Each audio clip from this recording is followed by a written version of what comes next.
Donc c'est un chant que chantent tous les Berbères pour accueillir le visiteur. Alors on est dans une terre qui est une terre d'accueil. On est dans une terre qui est une terre de brassage. Et vous allez voir que ce village, avant d'être berbère, il a été romain. Le village, il a vécu sa vie, on était sur une route des caravanes. Il a connu son apogée au XVIe siècle. Donc on est sur la route du sel. Et ici, il y a énormément de mines de sel. Malheureusement, on n'a pas le temps, mais sinon je vous aurais emmené. Il y a des mines magnifiques de sel qui sont exploitées depuis le XVIe siècle et je pense qu'il y en a encore pour quelques siècles. Donc ça a fait la richesse et on était ici sur un marché, donc comment on appelle ça ? Un comptoir, pardon, cherchez le mot. Donc, un comptoir caravanier où il y avait des échanges d'or et d'esclaves contre le sel. Donc sur la route, donc il y a 3 routes caravanières, une qui arrive de l'Atlantique des Saouira en remontant par Taroudan et qui arrive jusqu'ici, une autre qui vient du Dra, donc qui vient de Tombouctou et qui remonte à travers le Dra, la route qu'on va faire cet après-midi, et une autre qui arrive de l'Extrême-Orient, donc de l'Algérie, à travers le Sijil Massa, qui était une magnifique capitale aussi, qui a disparu. Et donc ces 3 routes se retrouvaient ici, donc à 3 c'était un carrefour, et remonter pour aller vers Marrakech. Et le Aït Ben Haddou était assez connu parce que c'était le dernier village sécurisé avant de prendre cette fameuse route où on allait dans le Haut Atlas et où il y avait des pillards, où il fallait négocier les droits de passage. Donc les gens s'arrêtaient, les caravanes s'arrêtaient à l'entrée du village, allaient demander au seigneur du village donc sa bénédiction. Ils demandaient qu'il leur donne quelqu'un qui va négocier les droits de passage de village en village jusqu'à ce qu'on passe le Haut Atlas. Donc c'est vous dire un petit peu toute l'importance qu'avait ce village qu'on ne voit pas maintenant parce que le village est parti en ruine à partir du XXe siècle. Et magnifique. J'ai assisté à une cérémonie de circoncision dans le village. J'avais 12-13 ans et la mère est statufiée. Et elle a le glaive à la main, le miroir dans l'autre main, et je ne sais pas si ça vous rappelle quelque chose. Donc elle ne devait pas cligner des yeux pendant tout le moment où son fils était circoncis. Mais elle était parée comme une reine, incroyable. Et je me disais, mais c'est pas possible, mais qu'est-ce que je suis en train de voir ? Et ensuite, j'ai découvert les déesses romaines et les déesses grecques, et ça m'a rappelé dans mes livres d'histoire une déesse grecque. Et j'ai trouvé ça... La culture berbère était en fait une prolongation de la culture romaine où il y avait une autonomie. Totalement. Totalement. Totalement. Nous avons ici des traces en termes d'architecture. Oui. Donc vous allez voir, ce sont des cours carrés, comme les atriums, avec des maisons, les chambres tout autour, mais c'est vraiment une architecture romaine à la base. Le pays berbère est un pays qui accueille. Ce n'est pas un pays qui rejette. Donc ils vont prendre tout ce qui vient et ils vont l'absorber et ils vont prendre ce qui leur convient et ça va rester à travers le temps. Et c'est cette richesse qu'on va retrouver au niveau des traditions et des savoir-faire des gens en pays berbère en règle générale. Donc c'est vraiment... Bon, et à Aït Ben Haddou, la particularité, c'est quand même l'africanité. Et en Moyen-Orient, ces 3 routes caravanières. Donc on a cette influence portugaise qui vient de l'Atlantique, on a cette influence africaine qui vient du Dra, et on a cette influence du Moyen-Orient qui vient de Sijil Massa. Oui. On a ces brassages-là. Donc on va commencer cette visite après votre côté. Je vais vous laisser quand même déguster le thé. Donc quand il y a des remparts et plusieurs familles qui vivent à l'intérieur des remparts, C'est un Ksar, oui. C'est un Ksar. Quand il y a les Ksours qui est encore autre chose. Les Ksours, ce sont une grande famille. Une seule famille qui se fait comme un village fortifié, mais c'est une famille unique. Et qu'on va retrouver dans le Dadès, vers l'est. Donc jusqu'au Sijil Massa, on ne va pas trouver des Ksars, mais on va trouver des Ksours. Et alors, c'est un famille qui constitue un Ksour, ça représente combien de personnes ? Ça peut aller jusqu'à 200 personnes, 300 personnes. C'est une grande famille, mais c'est une seule famille, donc les Ksours. Et le Dra, vous allez avoir des Ksars, et non pas des Ksours. Donc les Ksours sont vers l'est, et les Ksars sont vers le sud. Si on le voit très bien d'ici, mais plus la maison monte, plus elle se rétrécit, Et au fait, le fondement, la base de la maison est en pierre. Donc, de telle manière que ça soit totalement ancré. Donc, vous voyez Oui, ici, oui, on voit c'est les la- pierres, oui, oui. Et ensuite, on va monter avec des murs en pisé. Donc, ce sont oui. des murs d'1 mètre de largeur, compactés avec de la terre, de l'argile, donc, de la paille et de l'eau. Et on compactait à la main. Et pour voir si c'était correctement compacté, on mouillait. Et il ne fallait pas que l'eau sorte du mur. Si l'eau sortait du mur, on refaisait tout le mur. Donc c'était vraiment un compactage assez solide, donc à la force du bras. Et on terminait en briquettes de terre que vous avez vu à côté de Ah Taouzna. oui, c'est ça. Donc c'est de la briquette, on termine et c'est avec cette briquette qu'on fait les petits détails d'architecture et de décoration au niveau des hauts des tours. Donc là je vous emmène dans une maison détruite, comme je vous ai dit. Détruite qui a été abandonnée. La famille était modeste, plus on avait de simples blasons comme vous voyez ici. Donc là on va aller dans l'espace qui a été... Et ça, ça date de... Alors c'est à peu près 200 ans, 200, 300 ans. même. Ils disent que la maison elle a 350 ans, comme ça. Il n'y a pas de minaret en pays berbère. C'est pas du tout obligatoire. Dans la religion musulmane, les premières mosquées, il n'y avait pas de minaret. Pourtant, c'est de là qu'il y a l'appel. Oui, il faut faire l'appel à la prière. Comme c'est un petit village et comme ça résonne bien, Oui. ils n'avaient pas besoin de minaret. Ils montaient sur le toit, ils faisaient l'appel à la prière. Mais un très très beau plafond peint en... On va essayer quand même. En bois. Oui. En tata. Du laurier rose, c'est des tiges de laurier séchées et les c'est troncs amer. sont du tamaris. C'est du tamaris. C'est un bois qui est amer, donc il n'y a pas d'insectes. Il n'est pas attaqué par les insectes. Très amer. Les pigments, ils sont naturels. Ksar et Kasbah, quelle est la différence? Donc là, on va voir ce que vous avez en face de vous. Il y a 4 Kasbahs qui sont des demeures seigneurales. Donc ce sont les gens qui sont les familles aisées qui construisent des maisons, alors pas berbères, mais des maisons sous la forme d'atrium. Donc d'une cour centrale, de 4 tours qui vont entourer cette cour centrale. Et les chambres sont de part et d'autre. Alors dans une kasbah, plus on monte, plus les pièces sont nobles. Donc au rez-de-chaussée, ce sont les pièces où on a le bétail. Et ça a du sens parce que ça permet de chauffer. Et donc les cuisines, en général, les cuisines, on cuisine avec du bois. Donc ce qu'on appelle ici les cuisines chaudes sont au même étage que le bétail.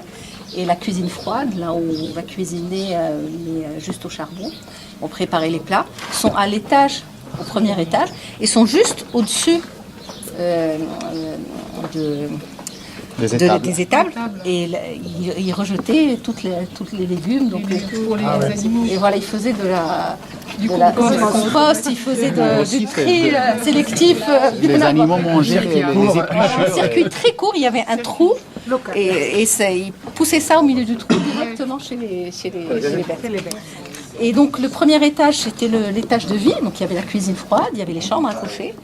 L'étage au-dessus, il y avait les salons, donc où on recevait.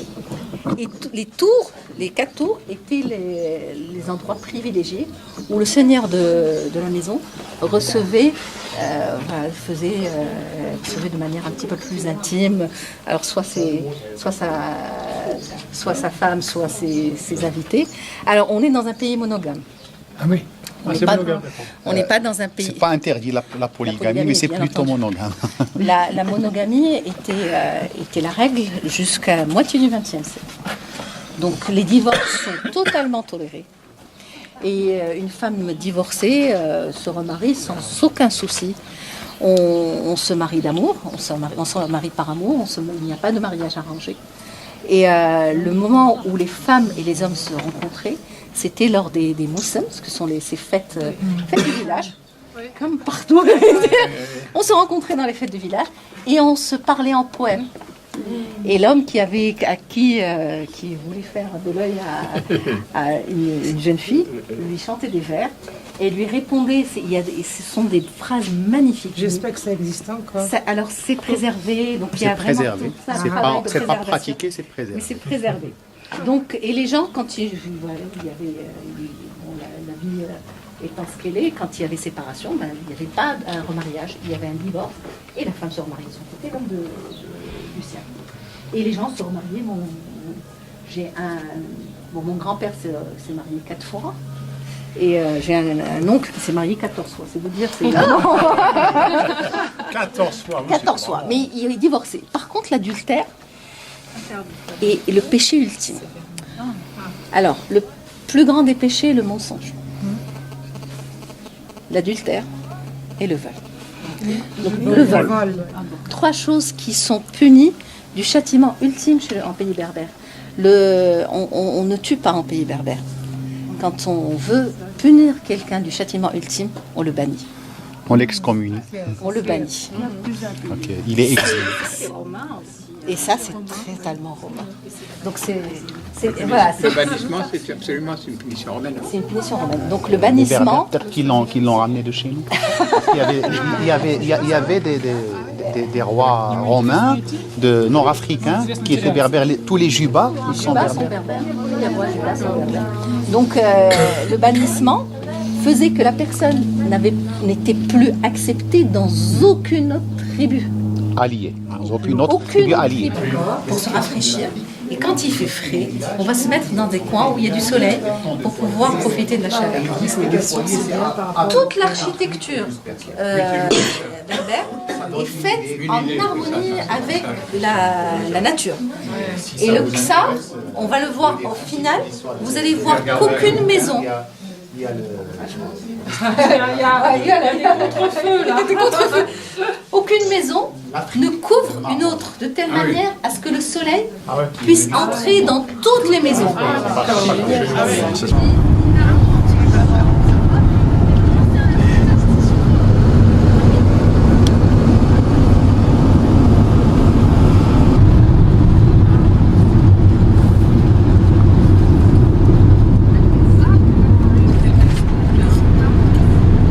Les oasis, ils sont caractérisés par 3 étages agroécologiques. Le premier étage, il est caractérisé par le palmier dattier qui joue le rôle d'un parasol. C'est-à-dire, il protège tout ce qui est du soleil. Le deuxième étage, c'est les arbres, les plantes arboricoles, comme le grenadier, l'olivier, le grenadier que vous voyez là, le grenadier, etc. Et les autres arbres. Et bon, on va voir après, par la suite, vous allez être frappé par la biodiversité qui existe dans les oasis. C'est-à-dire, dans une superficie de 10 mètres carrés, vous pouvez trouver 5, 6 espèces végétales, de ce qui est visible. Ah oui. Alors, ce qui est invisible, c'est autre chose. C'est presque de la permaculture, quoi. C'est de la permaculture. Ah, c'est de la permaculture. La permaculture, c'est inspiré de ça. Et le troisième étage, c'est ce que vous voyez là, par exemple, la luzerne. Ouais.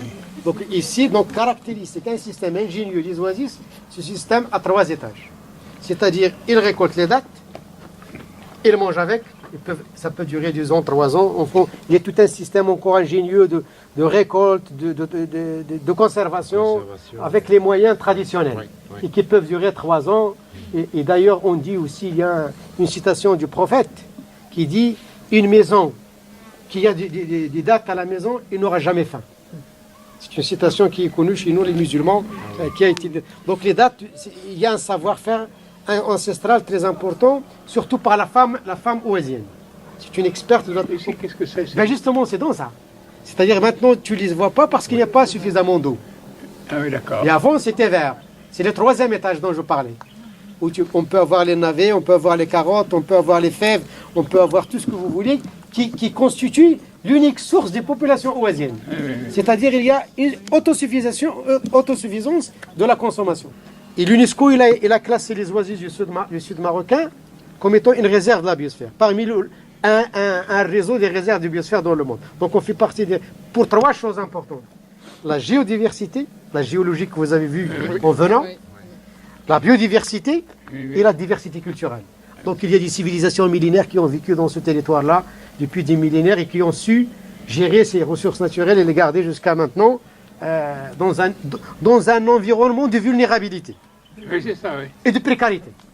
Oui, précarité. Donc, et qu'il y ait la durabilité de la ressource. Pour l'installation des populations, vous voyez toujours, les populations elles s'installent aux extrémités là où il y a la verdure, comme ici, vous voyez là-bas le Ksar, et ici le Ksar, donc ça avait certainement deux populations différentes, certainement dans le passé, et il y a une architecture de l'aménagement de territoire. C'est-à-dire, vous avez au début, normalement, les maisons, après vous avez des endroits où ils font traiter leur récolte, le blé, les dattes, les traités, et après vous passez dans les champs comme ça, là c'est des vergers, vous voyez la clôture, c'est-à-dire chacun il a son truc, et après vous passez dans la palmeraie qui est pour tout le monde. Donc il y a un aménagement de territoire qui est bien défini, et tu n'as pas le droit de sortir dans le territoire, et tout ce qui est en dehors de ça, c'est pour le pâturage. C'est pour le pâturage et qui est géré par la collectivité. Et après, donc vous avez, chaque Ksar, il a son conseil, son parlement, qui gère la palmeraie, qui gère... Tu n'as pas le droit de couper l'arbre, tu n'as pas le droit de récolter les dattes, sauf si tu as l'autorisation. Tu vas curer, nettoyer les saguias, la même chose. Tu vas par exemple construire la même chose. Donc il y a un règlement que tout le monde il est obligé de respecter. Le cadre initial, comment ça fonctionnait au départ. Et on va voir par la suite les transformations socioculturelles qui sont à l'origine de la situation, entre guillemets, qui est un peu critique qu'on vit actuellement. Et qu'est-ce qui se fait pour réguler, pour résoudre les mesures à entreprendre, que fait l'État, que fait la société civile et que fait la population. Voilà, pour un peu réajuster et corriger. Donc voilà un peu globalement. Et vous voyez par exemple, c'est ce que j'ai dit aux gens avec qui j'étais dans la voiture, l'oasis c'est quoi finalement? Une petite définition. C'est un petit monde vert dans un immense monde minéral. Si tu vois par exemple, il n'y a que du minéral, que de la roche. Et tu tombes dans un petit monde verdoyant. Un petit paradis. Un petit paradis, Ah oui. tout simplement. Oui. Tout simplement. Complètement autorégulé. Complètement autorégulé.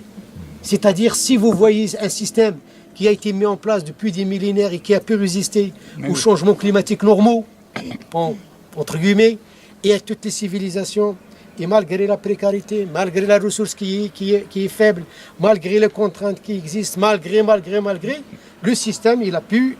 C'est pourquoi maintenant, d'ailleurs, on dit, le système OASIS, c'est un modèle de développement durable. Ouais, bien sûr. C'est un modèle de développement Bien sûr, durable. complètement circulaire et parfaitement régulé. Oui. La diversité géologique, la diversité biologique et la diversité culturelle. Vous voyez plusieurs, par exemple, populations ethniques qui vivent dans le même Sahara. Il n'y a pas de différence. Il y avait des musulmans, des Africains, des Juifs, des chrétiens parfois, et qui vivent en communauté.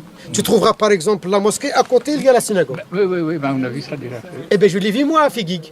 Juste à côté, la mosquée, à côté il y a la synagogue. Ça veut dire quoi? Ça veut dire que les gens ils vivaient en harmonie totale. Il n'y a pas de différence entre un juif et un musulman ou bien un chrétien. Faut le faire surtout.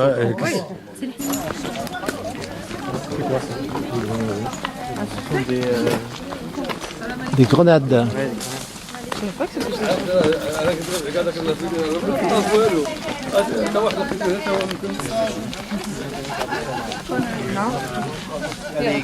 Vous voyez ce palmier dattier là, il est brûlé.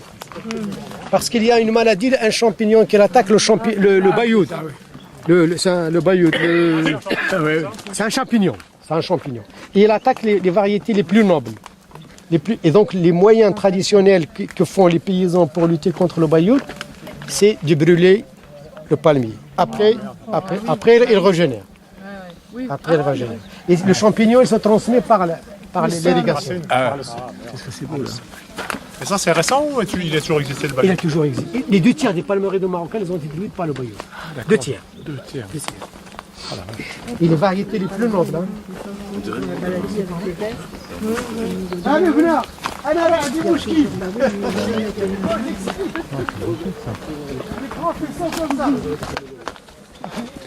Ah, les couleurs. Pas. Mais après, il n'y a plus d'eau. Donc, ce qui fait donc il y a un problème de gestion. Bah oui, ils ont épuisé les nappes. Ils ont épuisé les nappes. Et irrigation collective. Non, il est individuel. Et ça aussi, on peut en parler aussi. Ça aussi, c'est important. C'est une transformation. Bah oui, c'est ça aussi, effectivement, ça a cassé Ça les... fait combien de temps depuis combien de temps Ben, normalement, ça doit commencer aux années 80, là où il y avait la sécheresse. C'est-à-dire, on a une décennie, il n'y a pas de pluie. Donc, ça veut dire... Et d'ailleurs, on le voit sur le palmier dattier. Quand vous voyez le palmier dattier, il n'y a pas de palme. Il est chauve, parce qu'il était stressé. Vous voyez? si vous voyez ça, les palmes là, ils existent. L'arbre n'existe pas. Parce qu'il est stressé là. Il n'y a pas suffisamment d'eau. Donc il perd facilement ses protections. Ses protections. Exact. Donc quand il n'y avait pas d'eau, donc ils doivent prélever d'eau. Mais après il y avait des prélèvements sans limite. Conséquence, l'épuisement de la nappe.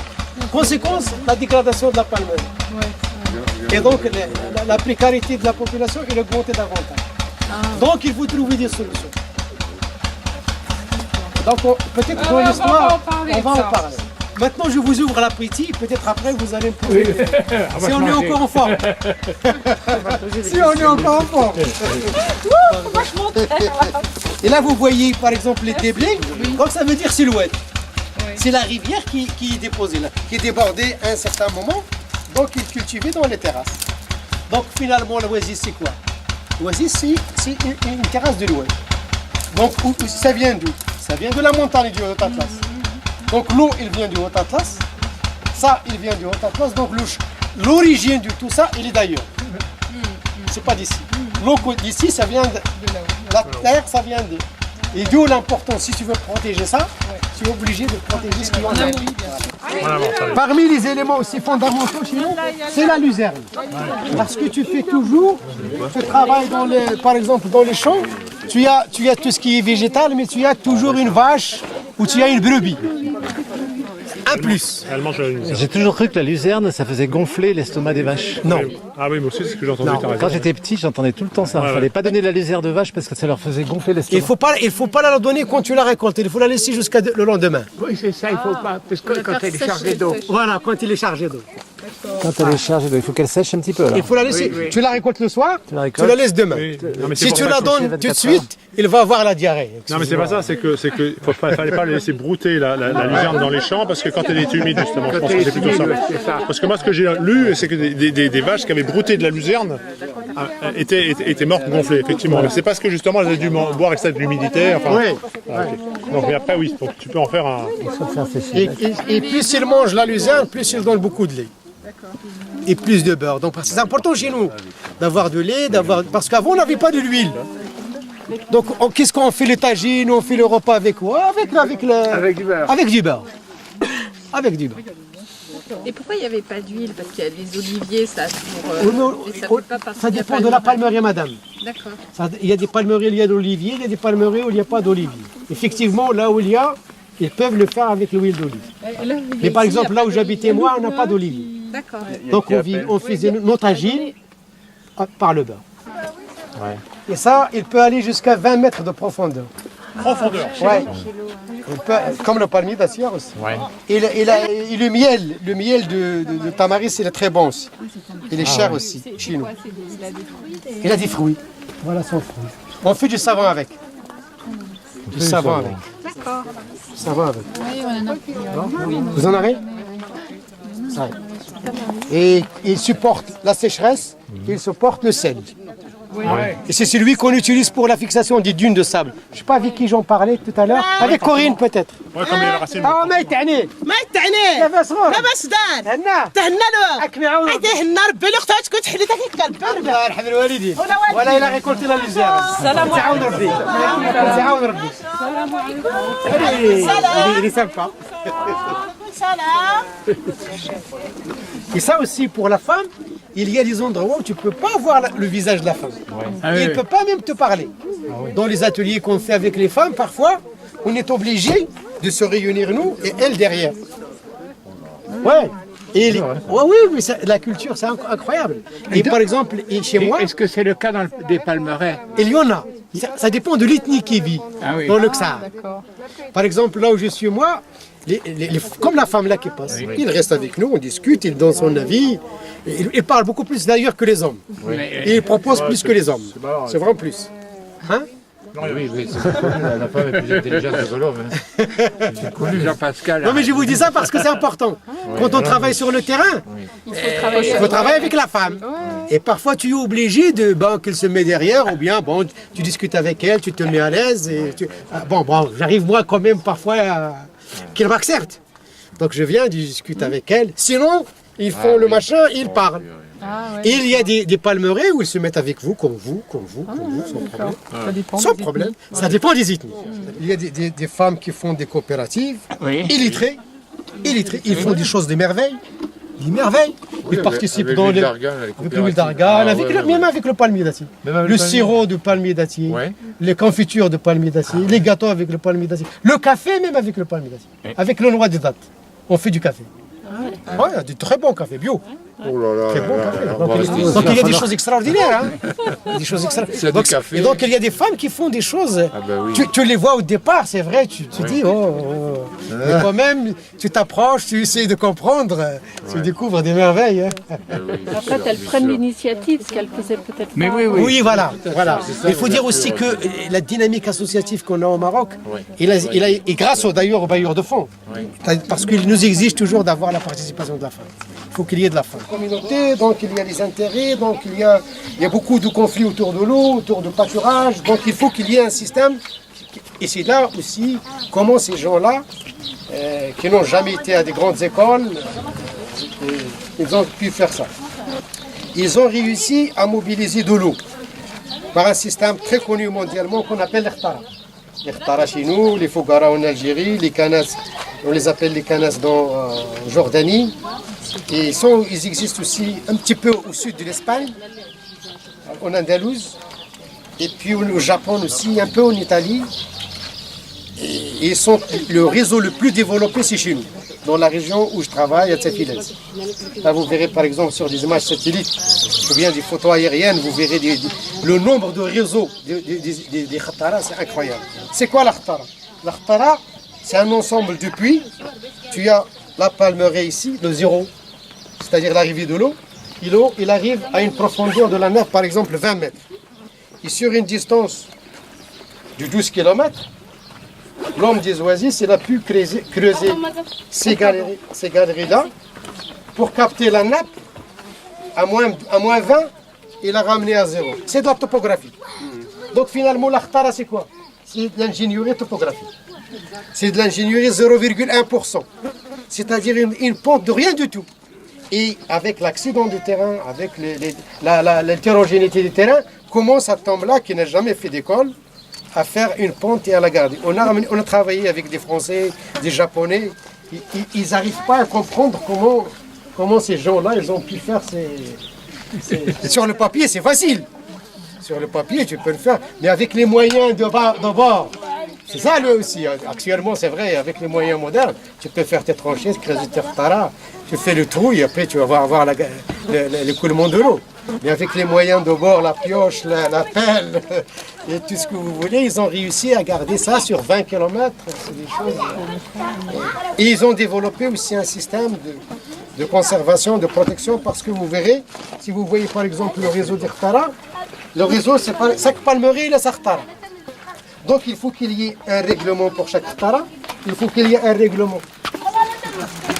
Un règlement, chaque Ikhtara aussi, et les voisins, et le réseau gaz de l'Ikhtara, et comment on protège la partie amont, la partie du captage de l'eau. Parce que comment ces Ikhtara sont nés, c'est-à-dire vous avez des piémonts de la montagne, quand la nappe est sursaturée, donc il y a de l'eau qui coule. C'est ça qui a donné l'idée à l'homme. Justement, quand il n'y a plus d'eau de surface, il faut qu'il y ait de l'eau. Donc il a creusé ces Ikhtara, il a réussi à les gagner. Et on essaie de les classer comme patrimoine mondial de l'humanité. Donc nous sommes en train de travailler pour les... On a entendu aussi parler, peut-être me confirmer, des barrages souterrains. Si, on travaille actuellement, on l'a fait. Ah, ça c'est une très bonne question. C'est-à-dire comme les Ikhtara, parce que l'ennemi numéro, il y a deux ennemis pour les Ikhtara, la sécheresse et le motopompage.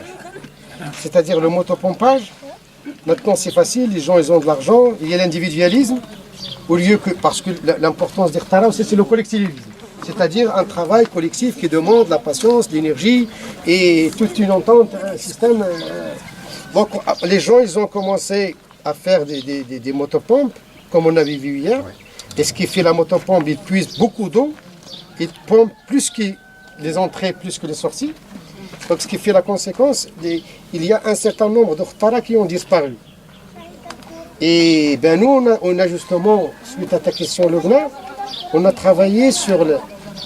Nous, on ne veut pas que les Ikhtara disparaissent. parce qu'ils font partie de nous. C'est de l'ingénierie aussi des personnes chez nous, donc quelque part c'est une fierté pour nous aussi. Donc on se disait toujours, si on reste les mains croisées, certainement certains ils vont disparaître. Ils vont devenir des dépôts des ordures, carrément anéantis dans le paysage. Donc on a fait des études justement pour chercher la structure de terrain, comment il est, rechercher la dynamique et l'écoulement des eaux souterraines, comment il se fait, et comment se fait l'infiltration de l'eau superficielle quand il y a des crues. Et c'est comme ça qu'on a trouvé des systèmes et on a fait une expérience chez moi. Au bout, il suffit qu'il y ait une crue et tu peux avoir la montée de l'eau rapide parce que c'est des nappes phréatiques. C'est pas comme des nappes profondes. Donc il y a action-réaction. C'est-à-dire donc on a essayé de travailler, de faire des barrages pour freiner la vitesse de l'eau de l'écoulement et qui permettent par exemple dans la structure, qui permet de l'eau de s'infiltrer. Mais on fait aussi des barrages souterrains. Skoura. Le premier exemple de barrage souterrain qui a été fait, il a été fait à Skoura. Et ça marche. Donc à partir de ça, on a réussi à revivifier, c'est ça on dit ça?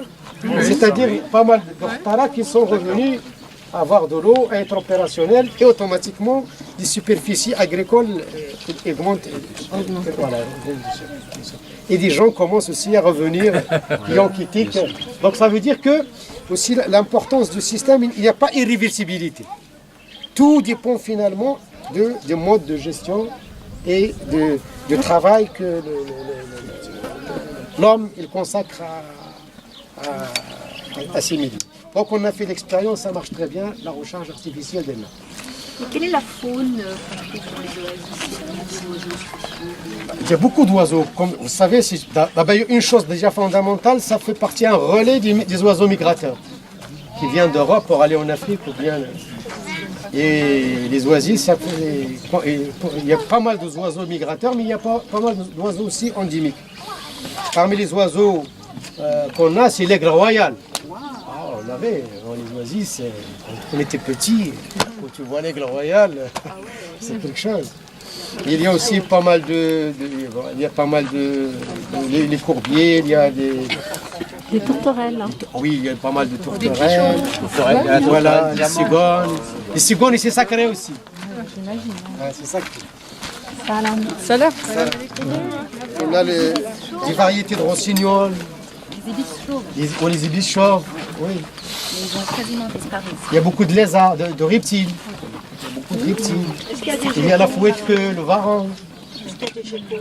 Oui, il y a des. Oui, il y en a.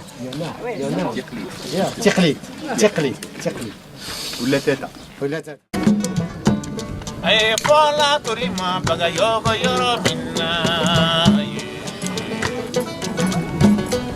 Oya son sori yoro Barama she bakoro kwa jaka